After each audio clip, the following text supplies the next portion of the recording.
وعلى رسوله الكريم أما بعد أعوذ بالله من الشيطان الرجيم بسم الله الرحمن الرحيم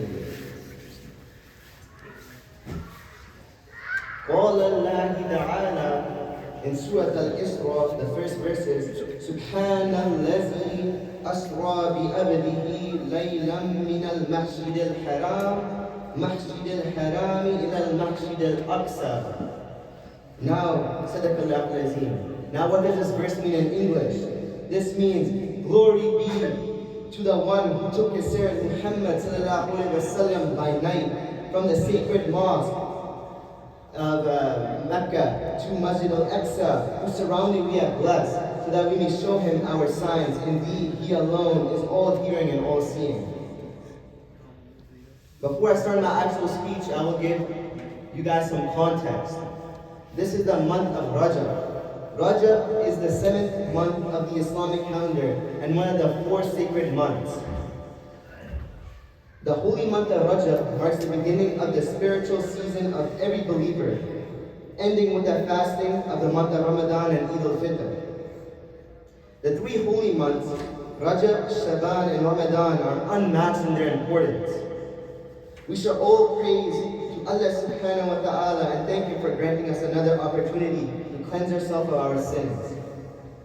Fasting is one of the recommended acts and you'll get much reward for fasting one day in each of these months. Now let me begin my speech. As Karisa was saying before, I'll say it in English. Allah subhanahu wa ta'ala grants his prophets many miracles. Some prophets get granted 1 miracle. Some prophets get granted 2, 3, a few, right? But our Prophet Muhammad sallallahu alaihi wasallam, he's granted incountable number of miracles. The number 1 miracle he received was the Quran. When the Quran was revealed to him, this was the number 1 miracle he received. What comes after this? The night of Miraj. This is the second most beautiful miracle given to our Prophet Muhammad sallallahu alaihi wasallam.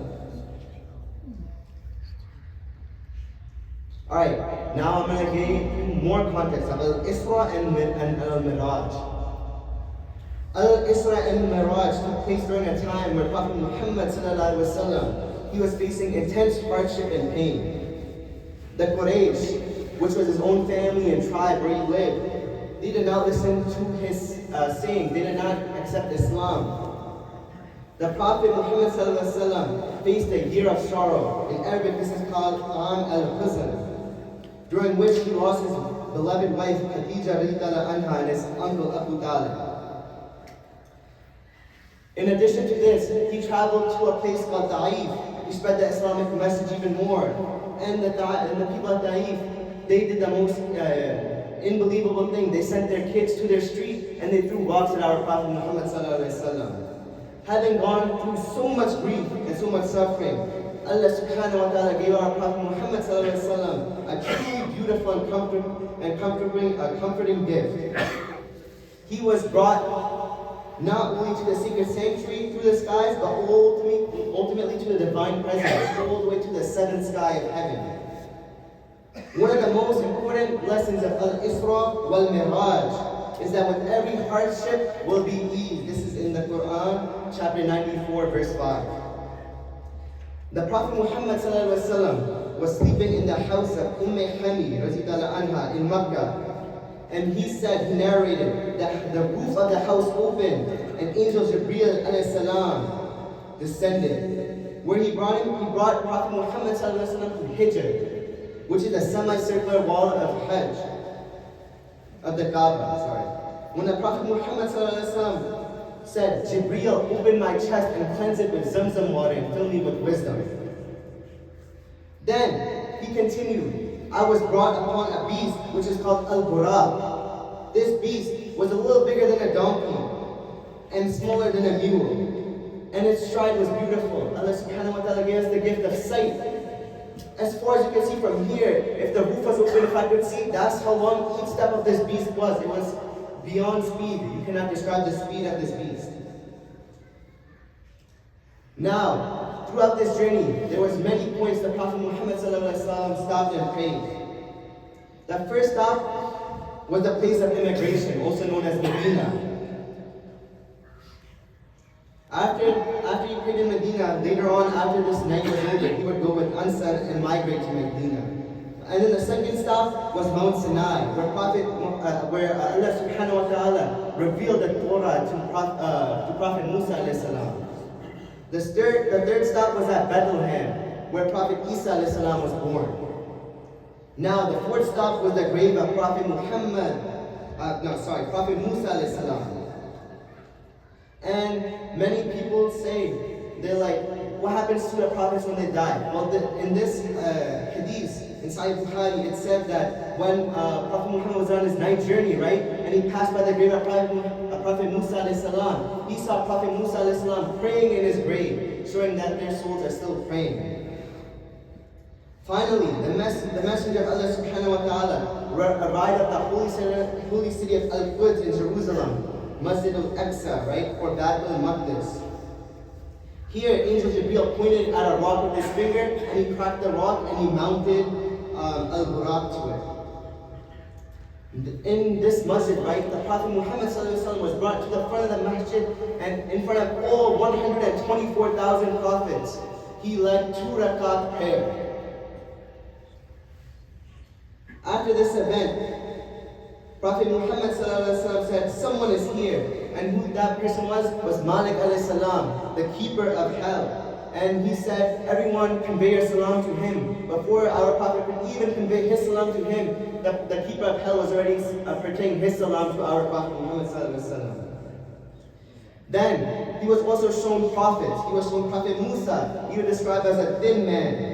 And he was of the men of Subanu, the Yemeni tribe, right? He also saw Hazrat Isa, and he said that he resembles Urwa ibn Mas'ud, radiyallahu anha. He saw Prophet Ibrahim, and he said, Prophet Ibrahim resembles closest to me, Hazrat Muhammad sallallahu alaihi wasallam. They resemble each other. And lastly, in the interaction, he said that Angel Jibreel alayhi salam, he resembles Dihya, radiyallahu anha.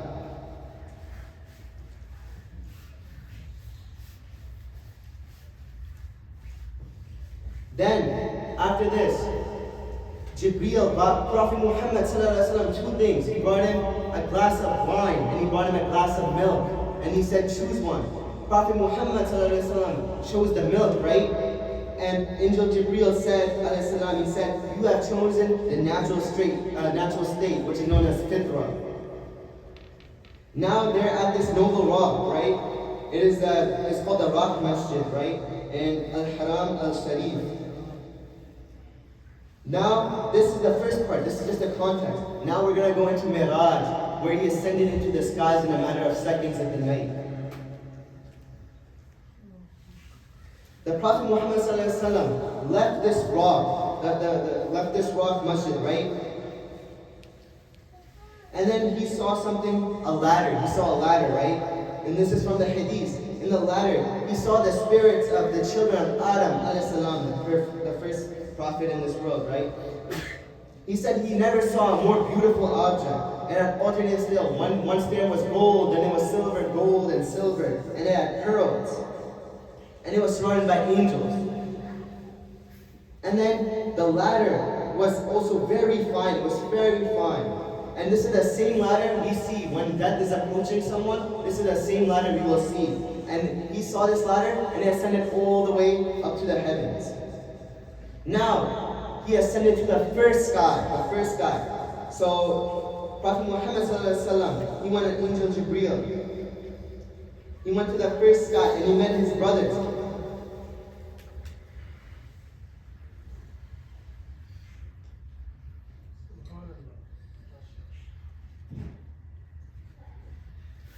Then he said, they said to the Prophet Muhammad at the first sky, what an amazing arrival has come. He is most welcome among the family. There was a man sitting when he went, and he said there was people to his right and people to his left. And Prophet Muhammad asked Angel Jibreel, who is this person? And Angel Jibreel said, Adam alayhi salam, this is him. And when he looked to his right, when he looked to his right, they were laughing, they were cheerful. But when he looked to his left, the people were crying and weeping. Why is this? He said, when Adam looked to his right, this is our children of the Ummah, who will make it to heaven, who will make it to paradise. So they are laughing and cheerful. And then he looked to his left, and this is the people of his Ummah that are not going to heaven, they are going to Jahannam. And that's why they were crying when he looked over. Next, he went to the second sky. He went with Angel Jibreel. In the second sky, he met his cousins, maternal cousins, Prophet Isa alayhi salam and Yahya alayhi salam. And then in the third sky, he met Prophet Yusuf alayhi salam, who is described as one of having half the beauty of this world. Then he was taken to the fourth sky, where he met Prophet Idris alayhi salam, whose soul was taken there. And this is also mentioned in the Quran, chapter 19, verse 54. And then he met the fifth sky, Prophet Harun. And in the sixth sky, he met his younger brother, Prophet Musa alayhi salam. And this, all we know, this is a very famous story. In this sky, we were given our daily prayers ordained upon us Muslims. Allah subhanahu wa ta'ala gave us 50 prayers to pray at first. Initially, we had 50 prayers to pray. Then Prophet Musa said, oh, your ummah is not strong enough to be 50 prayers, go back. And Allah subhanahu wa ta'ala increased it by 5. He made it 45 prayers, then 40 prayers. Then he made it all the way to 5 prayers. But the most beautiful part is, Allah subhanahu wa ta'ala urges at 50 prayers. So just when we read these original 5 prayers, we get the rewards of if we read the original 50 prayers. That's fun. Then, in the seventh sky, he met Prophet Ibrahim alayhi salam. And then he also met Beit al-Ma'mur, which literally means the most visited house. Here, 70,000 angels visit every day, but they never return. Now we talk about the lote tree. What is the lote tree? Well, it's described, it has leaves like elephant ears and its fruit like big earth-woven vessels. When it was covered by the command of Allah, it underwent such a change that none of the creation had the power to praise its beauty. It was so beautiful. A rider could travel in its shade and stay there for 100 years. And then lastly, after this, right, the divine meaning, Prophet Muhammad was brought into the divine presence of Allah subhanahu wa ta'ala. We cannot even imagine how loved and honored he must have felt to be there. Now, we don't know what they talked about in this event, but this shows that Islam is the true religion, this miracle. Prophet Muhammad in a span of a night, a few seconds, maybe minutes, he was brought from his bed all the way through the 6 things I shared, all the places he stopped and prayed, from Masjid al-Haram to Masjid al-Aqsa and to the sky to meet with Allah subhanahu wa ta'ala. This happened all in a span of seconds. And then at the end of this night, right, he came back and his bed was still warm and they had a chain dangling from the door, right? And that chain was still shaking to show that even though he had a whole journey during this nighttime, it was only in a span of a few seconds. That is such a great miracle, the second greatest miracle shown to our Prophet Muhammad sallallahu alaihi wasallam. Now to finish off, the Miraj, we must worship this night. We must fast, we must do zikr, we must pray, we must read our nafil prayers. Because this is a beloved night in Islam and we must cherish it. Assalamu alaikum.